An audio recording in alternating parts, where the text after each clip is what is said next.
সুপ্রিয় দর্শক মণ্ডলী, আপনাদের সবাইকে এটিএন বাংলার নিয়মিত স্বাস্থ্য বিষয়ক অনুষ্ঠান ডক্টরস স্টেশন হতে স্বাগত জানাচ্ছি।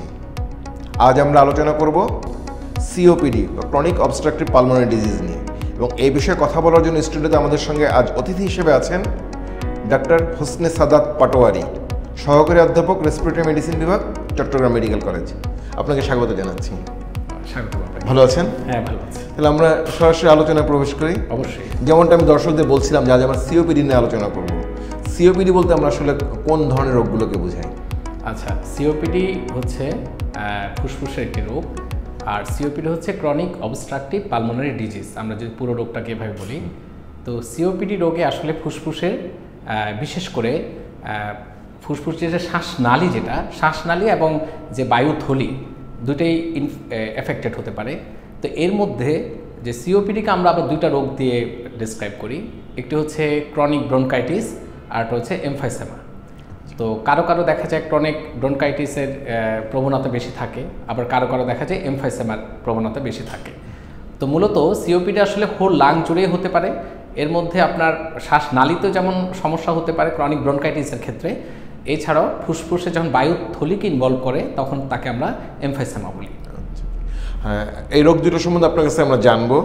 তা রোগ দুটা যে বললেন, এমফাইসেমা বা ব্রঙ্কাইটিস, এটা কাদের বেশি হয়?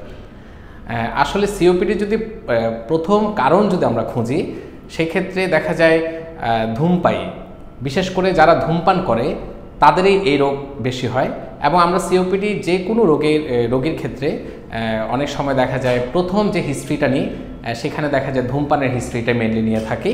এছাড়াও যারা পলিউশনের মধ্যে কাজ করে, আপনি জানেন যে আমাদের দেশের অনেক রাস্তাঘাটে আমরা বের হলে কিন্তু পলিউশন, অনেক ধুলোবালিতে অনেকে কাজ করতে হয়। এছাড়াও দেখা যায় বিশেষ করে মহিলাদের সিওপিডি, আমাদের তো সাধারণ কালচারে মহিলারা ধূমপান তেমন করে না, কিন্তু তাদেরও কিন্তু সিওপিডি হতে পারে। তো এই সিওপিডি হওয়ার মূল কারণ হচ্ছে বিশেষ করে গ্রামেগঞ্জে এখন পর্যন্ত আপনার বায়োমাস ফুয়েল,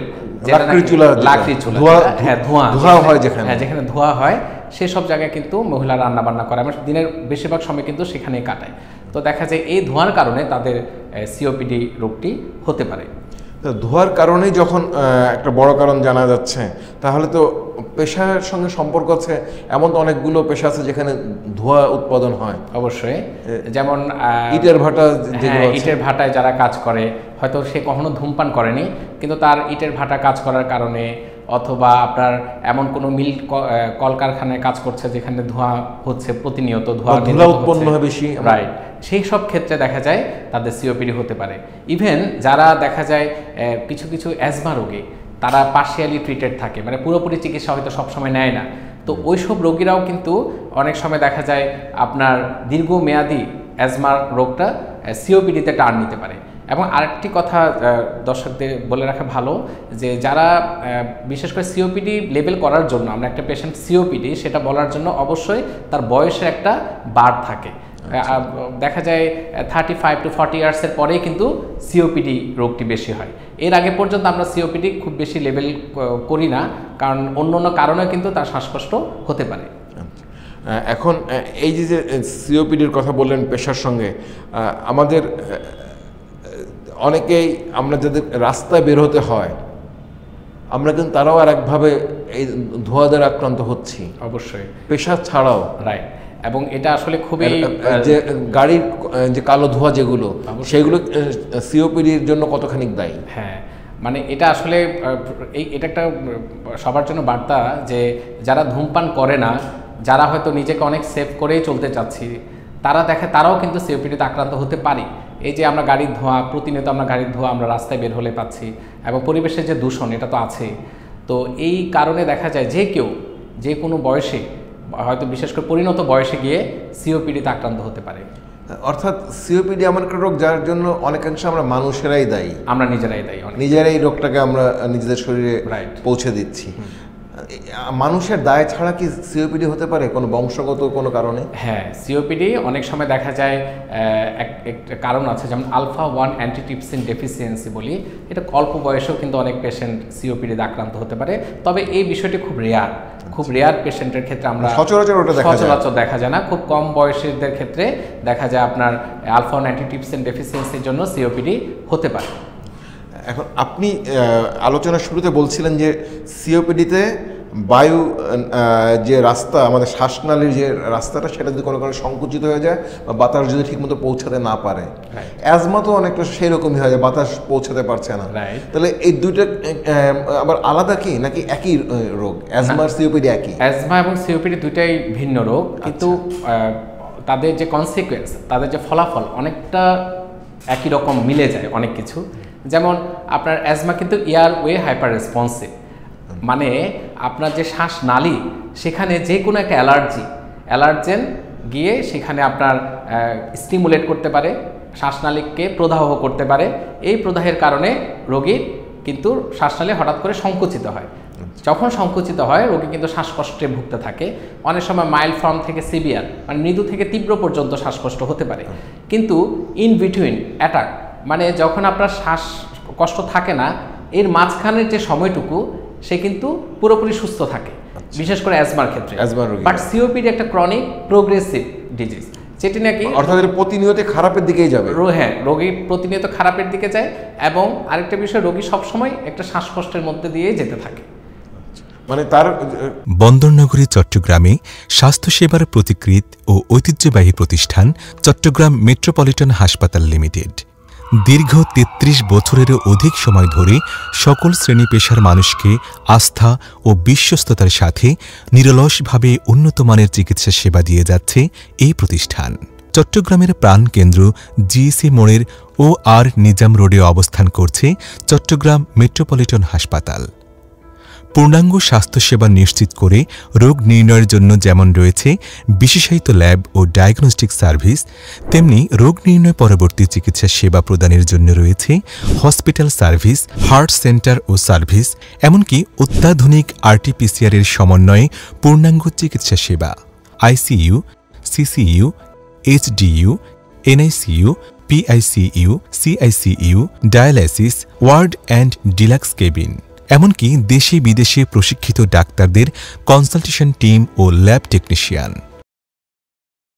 চট্টগ্রাম মেট্রোপলিটন হাসপাতাল limited. Welcome to Southern Medical College and Hospital, which was established 19th January 2005, is approved by Ministry of Health and Family Welfare, affiliated by the University of Chittagong, recognized by the Bangladesh Medical and Dental Council, aiming to give nation a group of luminous medical graduates. Southern Medical College and Hospital have a large green campus situated on 2.5 acres of land. The green scenery and beautiful view is so attractive to patients, students and all visitors. Hospital with 500 bed capacity is also situated in college area, where we can have full range of surgical procedure with operation theatre, recovery room, patient ward and other medical faculties.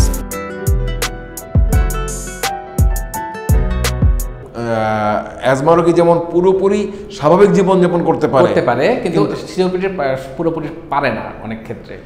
তাহলে COPD রোগের উপসর্গগুলো কি কি? COPD রোগীর main যে উপসর্গ সেটা হচ্ছে শ্বাসকষ্ট, যে একটু কাজ করতে গিয়ে সে হাঁপিয়ে যাচ্ছে, একটু হালকা সিঁড়ি পাওয়ার পরে সে শ্বাসকষ্ট শুরু হচ্ছে।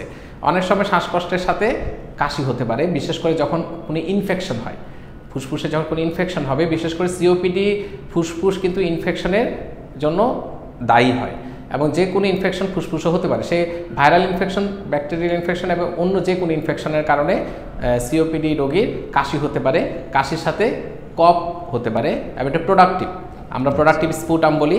এই প্রোডাক্টিভ স্পুটাম নিয়ে, শ্বাসকষ্ট নিয়ে এবং কাশি নিয়ে আমাদের কফের রঙের কোনো ব্যাপার আছে কি? হ্যাঁ, অনেক ক্ষেত্রে দেখা যায়, আমরা তো নর্মালি দেখি যে সাদা কফ হয়, কিন্তু অনেক সময় দেখা যায় বাদামি, লালচে কালার, হ্যাঁ, অথবা গ্রিনিশ কালার কফ হতে পারে।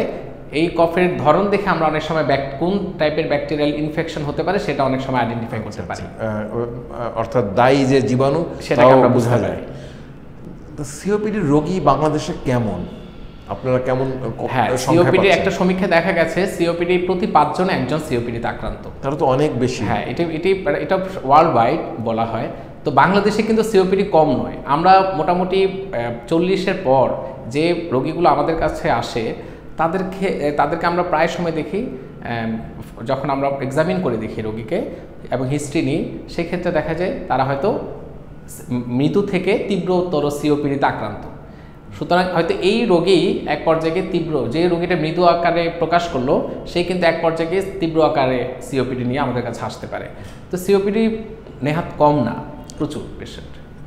আপনি ধূমপানের সঙ্গে একটা খুব নিকট সম্পর্কের কথা বলছিলেন।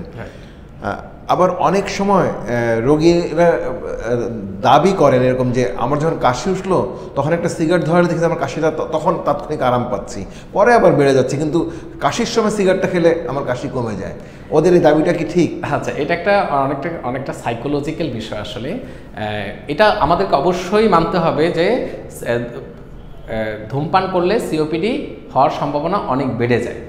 কিন্তু অনেক রোগী যে কথা বলে সাইকোলজিক্যালি আসলে সে একটু ভালো বোধ করে। শুধু এটা নয়, ধূমপানের সাথে রোগীরা কিন্তু অনেক সময় অনেক মজার তথ্য দেয়, যেটা আমরাও খুব অবাক হয়ে যাই। তো আসলে এই কথাটা কিন্তু ঠিক না। হয়তো সে ইমিডিয়েট একটু আরাম বোধ করলো, কিন্তু আসলে তার এটা ক্ষতি হয়ে গেল। তো আমাদেরকে এই কথাটা যদি আমরা যদি মেনে থাকি মনে মনে, সেটা আমাদের ভুলে যেতে হবে। ধূমপানের কারণে সিওপিডি হলো, কারণ আপনি যে কারণগুলো বলেছিলেন সবার আগে ধূমপান শব্দটা উচ্চারণ করেছিলেন। রাইট। অ্যান্ড কেউ যদি ধূমপান ছেড়ে দেয় সিওপিডি কি ভালো হয়ে যাবে? হ্যাঁ, এটা একটা ভালো প্রশ্ন। কারণ ধূমপান যে করেছে তার তো সিওপিডি হওয়ার একটা সম্ভাবনা থাকে, কিন্তু এখন প্রশ্ন হলো ধূমপান ছেড়ে দিলে কি সিওপিডি তার ভালো হয়ে যাবে কিনা। সিওপিডি আমাদের মনে রাখতে হবে একটা প্রোগ্রেসিভ ডিজিজ। এবং আরেকটা বিষয় দর্শকদের উদ্দেশ্যে বলতে চাই, সেটা হচ্ছে আফটার 40 to 45 ইয়ার্স আমাদের প্রত্যেকটা মানুষের ফুসফুসের যে কার্যক্ষমতা, বিশেষ করে আমাদের শরীর যেমন বুড়ো হয় আমাদের ফুসফুসটা কিন্তু বুড়ো হতে থাকে। এবং 45 ইয়ার্সের পরে একটা সমীক্ষা দেখা গেছে প্রায় 1.25% করে ফুসফুসের যে কার্যক্ষমতা সেটা কিন্তু বছরে বছরে কমতে থাকে, 1.25%। তো যারা ধূমপান করে তাদের কিন্তু এই যে পার্সেন্টেজের হার সেটা কিন্তু বেশি, কিন্তু যারা অধূমপায়ী তাদেরও কিন্তু ফুসফুস একটা নির্দিষ্ট বয়সের পরে কিন্তু কার্যক্ষমতা হারাতে থাকে, কিন্তু তাদের যে রেট সেটা অনেক কম। তো এই ক্ষেত্রে ধূমপায়ীদের ক্ষেত্রে ফুসফুসের কার্যক্ষমতা হারাতে থাকে খুব দ্রুত, এবং ডিজিজটা বয়সের কারণে এবং প্রিভিয়াসলি সে যে ধূমপান করেছে সেটার কারণে আলটিমেটলি ফুসফুসের কার্যক্ষমতা কমতে থাকে। তো পুরোপুরি ভালো হয় না, কিন্তু রোগের যে প্রসেস এটাকে ধীর গতি করা যায়। মানে আমরা এর চেষ্টা করি ওষুধ দিয়ে এবং রোগীকে অন্যান্য সেবা দিয়ে যেন রোগের যে প্রসেস সেটাকে যেন আমরা একটু ধীর গতি করতে পারি, সেটাই আমাদের লক্ষ্য থাকে। তাহলে উপসর্গগুলো জানলাম আমরা, কারণও জানলাম, কিন্তু নিশ্চিত হওয়ার জন্য কী কী ধরনের পরীক্ষা নিরীক্ষা করতে হয়? খুব কি ব্যয়বহুল পরীক্ষা করতে হয়, নাকি সাধারণ পরীক্ষা নিরীক্ষা, নাকি শুধুমাত্র উপসর্গ দিয়ে রোগটা নিরূপণ করা যায়? হ্যাঁ, আমরা আসলে প্রথমে রোগী যখন আসে তখন রোগীর হিস্ট্রি, উপসর্গগুলো শুনি এবং সব কিছু মিলিয়ে অনেক সময় আমরা ক্লিনিক্যালিও ডায়াগনোসিস করে ফেলতে পারি। তো এরপরও আমাদের কিছু সাপোর্ট দরকার হয়, কিছু পরীক্ষা নিরীক্ষার দরকার পড়ে। তো পরীক্ষার মধ্যে আমরা যদি অনেক সময় দেখা যায় সিম্পল একটা বুকের একটা এক্সরে যদি করি, এক্সরে তো অনেক সময় বোঝা যায়। বিশেষ করে এমফাইসেমা যে ভ্যারাইটি, যেটা আমরা বললাম যে সিওপিডি দুইটা ভাগ আছে, একটা ক্রনিক ব্রঙ্কাইটিস, একটা এমফাইসেমা। যাদের এমফাইসেমা আছে তাদের ক্ষেত্রে দেখা যায় আমরা এক্সরে দেখে অনেকটা ধারণা করতে পারি যেটি সিওপিডি। এছাড়াও আমরা আরেকটি পরীক্ষা আছে যেমন স্পাইরোমেট্রি একটা পরীক্ষা আছে। স্পাইরোমেট্রি করলে আমরা অবস্ট্রাকটিভ অথবা রেস্ট্রিকটিভ এটা আমরা নিজেরা দেখলে বুঝতে পারি। তো ওটা ধারণ দেখে আমরা কিন্তু অনেক সময় সিওপিডি নির্ণয় করি, এবং সিওপিডি নির্ণয়ের জন্য বিশেষ করে mild, moderate, severe, very severe কোন অবস্থায় আছে সিওপিডিটা সেটা নির্ণয়ের জন্য আমরা স্পাইরোমেট্রির আশ্রয় নিতে হয়। এছাড়াও আমরা বিশেষ করে এই দুটো পরীক্ষা আমাদের গুরুত্বপূর্ণ, তাছাড়াও সিওপিডির কারণে যে ফুসফুসের যে বিভিন্ন সময় ক্ষতিগ্রস্ত হয় সেটা নির্ণয়ের জন্য আবার অন্যান্য কিছু পরীক্ষা আছে। এবং সিওপিডির কারণে একজন রোগীর দেখা যায় অন্যান্য অঙ্গগুলো কিন্তু এফেক্টেড হচ্ছে। তো এই সব কিছু মিলেই অন্য কিছু পরীক্ষা আমাদের করলে আমরা একটা ডায়াগনোসিসে পৌঁছাতে পারি। এইখানে আপনি সিওপিডি এবং অ্যাজমার মধ্যে পার্থক্য আমাদেরকে বুঝিয়ে বলেছেন। আবার এইটা যে সিওপিডি নয়, অন্য কোনো শ্বাসতন্ত্রের রোগ, সেরকম কোনো কিছু হতে পারে। ধরা যাক আমার যক্ষা হলো, আমি যক্ষা এবং সিওপিডির মধ্যে কোনো পার্থক্য আছে নাকি একই রকমভাবে উপস্থাপন করতে পারে তার উপসর্গগুলো? হ্যাঁ, সেখানে যক্ষা রোগের তো আসলে কোনো বয়স নেই, যক্ষা সবার হতে পারে। তো সিওপিডি আমরা একটা বলেছিলাম একটা বার আছে, বয়সের একটা বার রয়েছে। এছাড়া 40 বছর বয়স, 40 বছর একটা বয়স থাকে। আর যক্ষা রোগীর ক্ষেত্রে যেটা হয়, কাশি হচ্ছে, তারপরে শ্বাসকষ্টটা অনেক দেরিতে আসতে পারে যক্ষা রোগীর, কিন্তু কাশি, ক্রনিক কফ, হ্যাঁ, তারপর কাশির সাথে পেশেন্টের জ্বর থাকবে। এবার জ্বরটা তীব্র জ্বর না, খুব মৃদু আকারের জ্বর, এবং এটা একটা নির্দিষ্ট টাইম থাকবে। অনেক সময় দেখা যায় সন্ধ্যার পরে জ্বর আসে, রোগীরা বলে যে আমার সন্ধ্যার পর জ্বর থাকে, সকালের দিকে কোনো জ্বর নেই। এছাড়াও ওজন কমতে থাকে এবং খাওয়ায় প্রচণ্ড অরুচি থাকে। তো এই সব কিছু মিলিয়ে, এবং আরেকটা হিস্ট্রি আমাদের খুব বেশি নিতে হয়, সেটা হচ্ছে কোনো কন্ট্যাক্টের হিস্ট্রি আছে কিনা। মানে যক্ষার ক্ষেত্রে অনেক সময় দেখা যায় আশেপাশে কেউ যক্ষা রোগে আক্রান্ত ছিল হয়তো। তো এই সব কিছু মিলিয়ে আমরা কিন্তু যক্ষা রোগটা নির্ণয় করি। আর পরীক্ষা নিরীক্ষা, যে বুকের যে একটা এক্স রে করলাম, সিওপিডি হোক অথবা যক্ষা রোগী হোক, এক্স রে আমাদেরকে একটা অনেক বড় একটা ধারণা দেয়। তার যক্ষার ক্ষেত্রে আমরা দেখা যায় কিছু কিছু ক্ষেত্রে একটা নির্দিষ্ট প্যাচি অপাসিটি বলে, সেটা আমরা দেখতে পাই। এছাড়াও আমরা স্পুটাম, আমরা কফের যদি পরীক্ষা করি, সেক্ষেত্রে আমরা যক্ষাটা খুব সহজে নির্ণয় করতে পারি। সিওপিডি রোগীর ক্ষেত্রেও আমরা কফ পরীক্ষা করি, অনেক সময় যক্ষাটাকে এক্সক্লুড করার জন্য, মানে বাদ দেওয়ার জন্য। এছাড়াও আমরা সিওপিডির ক্ষেত্রে দেখা যায় কফ অন্য কারণে পরীক্ষা করি, যেমন কোন ব্যাকটেরিয়া দিয়ে তার ফুসফুসটা আক্রান্ত হয় এবং সেটি কোন ওষুধে কাজ করবে, এটি sputum for culture and sensitivity বলে। সেটা বন্দরনগরী চট্টগ্রামে স্বাস্থ্যসেবার প্রতিকৃত ও ঐতিহ্যবাহী প্রতিষ্ঠান চট্টগ্রাম মেট্রোপলিটন হাসপাতাল লিমিটেড। দীর্ঘ ৩৩ বছরেরও অধিক সময় ধরে সকল শ্রেণী পেশার মানুষকে আস্থা ও বিশ্বস্ততার সাথে নিরলসভাবে উন্নতমানের চিকিৎসা সেবা দিয়ে যাচ্ছে এই প্রতিষ্ঠান। চট্টগ্রামের প্রাণকেন্দ্র জিইসি মোড়ের OR নিজাম রোডে অবস্থান করছে চট্টগ্রাম মেট্রোপলিটন হাসপাতাল। পূর্ণাঙ্গ স্বাস্থ্যসেবা নিশ্চিত করে রোগ নির্ণয়ের জন্য যেমন রয়েছে বিশেষায়িত ল্যাব ও ডায়াগনস্টিক সার্ভিস, তেমনি রোগ নির্ণয় পরবর্তী চিকিৎসা সেবা প্রদানের জন্য রয়েছে হসপিটাল সার্ভিস, হার্ট সেন্টার ও সার্ভিস, এমনকি অত্যাধুনিক RT-PCR এর সমন্বয়ে পূর্ণাঙ্গ চিকিৎসা সেবা, ICU, CCU, HDU, NICU, PICU, CICU, dialysis ward and deluxe cabin, এমনকি দেশে বিদেশে প্রশিক্ষিত ডাক্তারদের কনসালটেশন টিম ও ল্যাব টেকনিশিয়ান। চট্টগ্রাম মেট্রোপলিটন হাসপাতাল limited. Welcome to CSCR Hospital, a one-stop health service for all.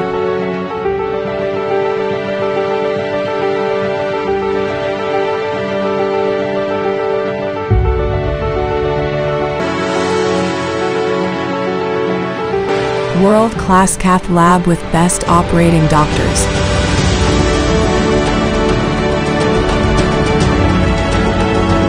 Port scan, X-ray and many more.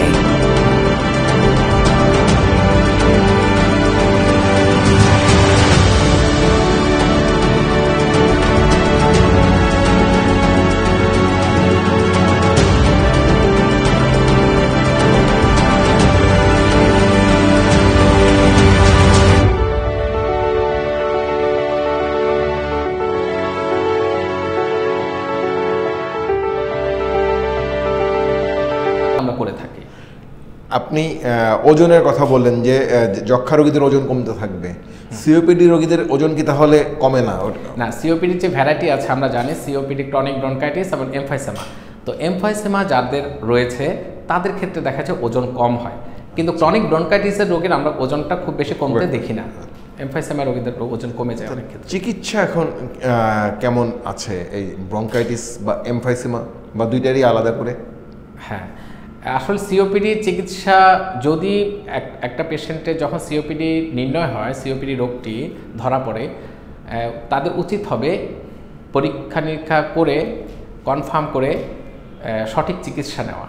তো সঠিক চিকিৎসার ক্ষেত্রে যেটা দরকার সেটা হচ্ছে সিওপিডি রোগীর ক্ষেত্রে আমরা সিওপিডি রোগীর ক্ষেত্রে কি হয়, মূলত সিওপিডি রোগীর ক্ষেত্রে শ্বাস নালী যেটা এবং অ্যালভিওলাই যেটা আমরা বায়ুথলি বলি সেগুলো কিন্তু সংকুচিত হয়ে থাকে। তা আমাদের টার্গেট চিকিৎসা কি? টার্গেট চিকিৎসা হচ্ছে আমাদের অ্যালভিওলাইগুলো বা ফুসফুসের যে বায়ুথলি সেটিকে খুলে রাখা, হ্যাঁ, ডাইলেটেশন বলি। আর অ্যাজমা রোগের ক্ষেত্রে আমরা সেখানে প্রদাহ হয়, ইনফ্লামেশন, তাহলে আমরা অ্যান্টি ইনফ্লামেশন আমরা চাই যেন প্রদাহটা কমানো যায়। তো সিওপিডি রোগের ক্ষেত্রে আমরা কিছু ওষুধপত্র প্রেসক্রাইব করে থাকি যেগুলো ফুসফুসের যে বায়ুথলিগুলো সেগুলোকে খুলে রাখবে। এছাড়াও ইনহেলার একটা ওনাদেরকে ইনহেলার খুব গুরুত্বপূর্ণ একটা চিকিৎসা এবং ইনহেলার দিয়ে বায়ুথলিগুলোকে খুলে রাখতে হয়। অনেক সময় ইনহেলার আমরা যেমন ডাইলেটর ইউজ করি, মানে আপনার বায়ুথলিকে খুলে রাখার ব্যবস্থা করি। এছাড়া আমরা অ্যান্টি ইনফ্লামেটরি স্টেরয়েড সেটাও আমাদের প্র্যাকটিস করতে হয়। আবার আরেকটা বিষয়, সিওপিডি রোগীর ক্ষেত্রে যেহেতু ইনফেকশনের চান্স অনেক বেশি থাকে, তাদেরকে দেখা যায় অ্যান্টিবায়োটিক চিকিৎসাটাও খুব বেশি গুরুত্বপূর্ণ। অনেক সময় অ্যাজমা রোগী আমাদের কাছে আসলে আমরা হয়তো অ্যান্টিবায়োটিক চিকিৎসাটা দেই না, বাট সিওপিডি রোগীর ক্ষেত্রে অ্যান্টিবায়োটিক দেওয়াটা খুবই গুরুত্বপূর্ণ। আপনি অনেকগুলো চিকিৎসার কথা বললেন, কিন্তু সিওপিডি চিকিৎসা কি পুরোপুরি ভালো হয়ে যায়? হ্যাঁ, সেটাই কথা, যে নিয়ন্ত্রণে রাখতে হবে। আসলে পুরোপুরি আরোগ্য লাভ করা সম্ভব নয়, কিন্তু আপনার একটা কোয়ালিটি লাইফ আপনি লিড করতে পারবেন যদি আপনি সিওপিডি চিকিৎসা নেন। আপনার যে দৈনন্দিন যে কাজগুলো আমরা শ্বাসকষ্টের জন্য যেটা করতে পারছি না, আমাদের অনেক সময় দেখা যায় একটু পরিশ্রমের কাজ করতে পারছি না, আমাদের অফিসের কাজে হ্যাম্পার হচ্ছে, আমাদের দৈনন্দিন জীবনের কাজে হ্যাম্পার হচ্ছে, সেটা কিন্তু আমরা প্রিভেন্ট করতে পারি। এই জন্যই আমরা মূলত আসলে সিওপিডি চিকিৎসাটা নিতে হবে। সিওপিডি চিকিৎসায় আপনি ইনহেলারের কথা বলছিলেন, ওটা তো আমরা জানি যে অ্যাজমা রোগের ইনহেলার ব্যবহার করে, সিওপিডিতেও ইনহেলার তাহলে? অবশ্যই, সিওপিডিতেও ইনহেলারের অনেক গুরুত্বপূর্ণ ভূমিকা রাখে। আমি যেটা প্রথমে বললাম যে সিওপিডিতে বায়ুথলিগুলোকে আমাদের খুলে রাখতে হয় এবং দীর্ঘক্ষণ খুলে রাখার জন্য ইনহেলার একটা গুরুত্বপূর্ণ ভূমিকা রয়েছে। না, কারণ অনেক সময় রোগীরা মনে করতে পারে যে আমার তো অ্যাজমা নেই, ডাক্তার সাহেব আমাকে কেন অ্যাজমার ওষুধ দিলেন। আর এখানে আরেকটা কথা আমার মনে পড়ে গেল, সেটা হচ্ছে যে আপনি ইনহেলারের কথা বলছেন। আমাদের একটা ধারণা হচ্ছে ইনহেলার হচ্ছে কোনো একটা রোগের শেষ পর্যায়ের চিকিৎসা। আসলে শেষ চিকিৎসা নাকি শুরুর চিকিৎসা? অবশ্যই শুরুর চিকিৎসা। এই ধারণাটা আমাদের ভুল ধারণা। আমরা সবসময় মনে করি ইনহেলার বোধহয় জীবনে, আপনি যে কথাটা বলেছেন আমরা প্রায় সময় রোগীদের মুখ থেকে সে কথাই শুনি যে ইনহেলার দেওয়ার আগে রোগীরা খুব মন খারাপ করে ফেলে যে আমি ইনহেলার দিব, ইনহেলার তো জীবনের শেষ চিকিৎসা, ইনহেলার দিলে এটা সারা জীবন দিতে হবে। এ ধরনের একটা ভুল ধারণা কিন্তু আমাদের সমাজে প্রচলিত। তো আসলে আমি রোগীদের উদ্দেশ্যে বলতে চাই এবং সবার উদ্দেশ্যে বলতে চাই, ইনহেলার মনে রাখতে হবে যে কোনো শ্বাসকষ্টের ক্ষেত্রে, বিশেষ করে অ্যাজমা এবং সিওপিডির ক্ষেত্রে এটা কিন্তু প্রাইমারি চিকিৎসা। আচ্ছা, প্রাথমিক চিকিৎসা হচ্ছে ইনহেলার। প্রথম ধাপ হচ্ছে ইনহেলার। তো এই ইনহেলার চিকিৎসাটা যদি কেউ ঠিকমতো নিতে পারে তাহলে কিন্তু রোগের যে নিয়ন্ত্রণ সেটা সম্ভব। এছাড়া ওষুধে খুব বেশি অনেক সময় দেখা যায় পুরোপুরি নিয়ন্ত্রণ করা সম্ভব হয় না। ইনহেলার কতদিন নিতে হবে যদি দিতে হয় সে রোগীকে?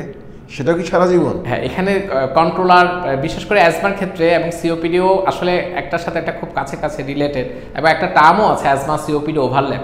কারো ক্ষেত্রে দেখা যায় অ্যাজমা এবং সিওপিডি দুটোই কিন্তু একসাথে রয়েছে। তো অ্যাজমার ক্ষেত্রে এবং সিওপিডির ক্ষেত্রে কিছু কন্ট্রোলার মেডিকেশন বা প্রিভেন্টার বলে বা কন্ট্রোলার, তো কন্ট্রোলার মেডিকেশনগুলো কিন্তু আমরা কিন্তু বলি ইনহেলারটা সব সময় দেওয়ার জন্য, কিন্তু রিলিভার যেটা সঙ্গে সঙ্গে আরাম দেয় সেটি হয়তো কিছুদিন দেওয়ার পর যখন সুস্থ বোধ করে, নিয়ন্ত্রণে থাকে, তখন না দিলেও চলে। কিন্তু ইনহেলার নিয়ে আরেকটা যে সমস্যা দেখি রোগীদেরকে মুখোমুখি হতে, সেটা হচ্ছে ইনহেলার সঠিকভাবে ব্যবহার করাটা। কারণ এটা ব্যবহার করার যে পদ্ধতি সেটা শিক্ষিত জনগোষ্ঠীর জন্য তো অনেক সময় সমস্যা, অশিক্ষিত তো বলাই বাহুল্য। তারপরে যদি একটু বেশি বয়সী রোগী হন তাহলে শ্বাস ছেড়ে দিয়ে আটকে রেখে সে শ্বাসটাকে তারপরে চাপ দিয়ে এবং একই সঙ্গে নিঃশ্বাসের সঙ্গে নিয়ে যাওয়া, এটা অনেক সময় রোগীদের পক্ষে এই সিনক্রোনাইজেশনটা সম্ভব হয় না। হ্যাঁ, সেক্ষেত্রে কি তাদেরকে অন্য কোনোভাবে সাহায্য করা যায়? অবশ্যই। এটা খুব ভালো কথা যে অনেক সময় দেখা যায় রোগীরা ইনহেলার ঠিকমতো সঠিক পদ্ধতিতে নিতে পারছে না, বিশেষ করে শিশুরা যাদের অ্যাজমা রয়েছে অথবা বয়স্করা যারা বেশি বয়স, মধ্যবয়সী লোকদের যারা রোগী তাদেরকে শিখিয়ে দিলে কিন্তু মোটামুটি পারে। কিন্তু এই ক্ষেত্রে আমাদের যেটা করতে হয়, অনেক সময় কিছু ডিভাইস বাজারে পাওয়া যায়, হ্যাঁ কিছু ডিভাইস পাওয়া যায়, আমরা স্পেসার বলি, স্পেসারের মাধ্যমে কিন্তু ইনহেলারটা খুব সহজেই রোগী নিতে পারে, সেখানে খুব বেশি কষ্ট করতে হয় না। এছাড়াও এখন কিন্তু ইনহেলারের বিভিন্ন ধরন চেঞ্জ হয়েছে। আগে শুধু হয়তো মেটার ডোজ ইনহেলার পাওয়া যেত, এখন কিন্তু ড্রাই পাউডার ইনহেলার, সেখানে শক্তি অনেক কম লাগে ইনহেলার নেওয়ার ক্ষেত্রে। তা আমরা রোগীর কে দেখে এবং রোগীর কতটুকু শক্তি সামর্থ্য আছে সেই উপরে নির্ভর করে আমরা কিন্তু ইনহেলার চয়েস করে থাকি, এবং দেখা যায় ইনহেলারগুলো সহজে তারা তখন নিতে পারে। ইনহেলার ব্যবহার করলে মুখের কোনো আলাদা যত্ন নিতে হয়? হ্যাঁ অবশ্যই, কারণ ইনহেলার মধ্যে আমি যেটা বললাম যে স্টেরয়েড যে ইনহেলারগুলোতে রয়েছে, অনেক সময় দেখা যায় ইনহেলার নেওয়ার পরে রোগীরা বলে যে আমার মুখের মধ্যে ঘা হয়ে যাচ্ছে, বা মুখের মধ্যে সাদা হয়ে যাচ্ছে, মুখের ভিতরটা গলার মধ্যে সাদা হয়ে যাচ্ছে বা ঘা অনুভূতি হয়। তো সেই ক্ষেত্রে ইনহেলার নেওয়ার পর অবশ্যই রোগীদের আমরা অ্যাডভাইস করে থাকি যারা কুলি করে ফেলে, ভালোভাবে কুলি করে ফেলবে। অনেক সময় দেখা যায় যদি ঘা হয়ে থাকে তাহলে আমরা কিছু অ্যান্টিফাঙ্গাল, আসলে ইনহেলার স্টেরয়েড যে ওষুধ সেটাতে কিন্তু অনেকটা মুখে যে এনভায়রনমেন্ট সেটা কিন্তু রোগ প্রতিরোধ ক্ষমতাটা কমে যাচ্ছে, তো যার কারণে এখানে ফাঙ্গাস ইনফেকশন হতে পারে, সাদা সাদা হয়ে যায়। সেক্ষেত্রে আমরা কিছু অ্যান্টিফাঙ্গাল ওষুধ ব্যবহার করতে বলি রোগীদেরকে। আপনি আলোচনার এক পর্যায়ে বলছিলেন যে যদিও সিওপিডি শ্বাসতন্ত্রের রোগ, কিন্তু এর কারণে অন্যান্য অঙ্গও ক্ষতিগ্রস্ত হতে পারে। কোন কোন অঙ্গগুলো ক্ষতিগ্রস্ত হয়? সিওপিডিতে আসলে সবচেয়ে ফুসফুসে যে কাছের সবচেয়ে অঙ্গ সেটা হচ্ছে হার্ট, হৃৎপিণ্ড। প্রথমে হৃৎপিণ্ড ক্ষতি হতে পারে। কি ধরনের? যেমন আমরা জানি যে সিওপিডিতে যে ফুসফুসের মধ্যে যে রক্ত নালীগুলো রয়েছে সেগুলো কিন্তু সংকুচিত হয়ে যায়। তো সংকুচিত হয়ে যাওয়ার কারণে সেখানে একটা প্রেশারের সমস্যা হয়। এই প্রেশারের কারণে দেখা যায় হার্টের, বিশেষ করে ডান অংশে চাপ বেড়ে যায় হার্টের। তো তখন সেই ক্ষেত্রে রাইট হার্ট ফেলিউর বলে। রাইট হার্ট ফেলিউর যেটা বলে সেটার কারণে কর পালমোনালি ডেভেলপ করে, এবং এটা হার্টের সমস্যাই হয় মেনলি, ফুসফুসের কারণে হার্টের সমস্যা হচ্ছে। তো কর পালমোনালি যখন হয় একটি রোগীর, তখন দেখা যায় শরীরে পানি চলে আসতে পারে, বিশেষ করে পায়ে, দুই পায়ে পানি চলে আসে। দীর্ঘদিন চিকিৎসা না নিলে সেটা হয়তো পেটে পানি আসতে পারে এবং সারা শরীরে পানি চলে আসতে পারে, সেটি একটি বিষয়। এছাড়াও কিন্তু সিওপিডি রোগীর দেখা যায় অনেক সময় শরীর শুকিয়ে যেতে পারে। হ্যাঁ, মাসেল আমাদের যে মাংস পেশিগুলো আছে সেটি শুকিয়ে যায়। এছাড়া হাড়ের সমস্যা হতে পারে, অস্টিওপোরোসিস, হাড় ক্ষয় হতে পারে। হ্যাঁ, তো প্রত্যেকটা, এবং অনেক সময় কিডনির যে পারফিউশন, মানে রেনাল যে মানে কিডনিতে যে রক্ত চলাচল সেটাও কিন্তু কমে যেতে পারে, কারণ সিওপিডিতে সবসময় অক্সিজেন ডেফিসিয়েন্সি থাকে, রোগীদের ঘাটতি তৈরি হয় শরীরে। যার কারণে দেখা যায় রোগীদের কি হয় যে কিডনির যে পারফিউশন, রক্ত যে নর্মালি যে ইউরিন তৈরি করার যে টেন্ডেন্সি সেটা কিন্তু কমে যেতে পারে। এর কারণেও কিন্তু পায়ে পানি আসতে পারে। অনেকগুলো অঙ্গই আসলে সিওপিডি দ্বারা থেকে আক্রান্ত হতে পারে, অর্থাৎ একটা রোগ আর অনেকগুলো রোগকে নিয়ে আসতে পারে। সিওপিডি প্রতিরোধ করার কোনো উপায় আছে কি? হ্যাঁ, সিওপিডি প্রতিরোধের যদি বিষয় বলি তাহলে মূলত আমাদের প্রথম বলতে হবে ধূমপান অবশ্যই পরিহার করতে হবে।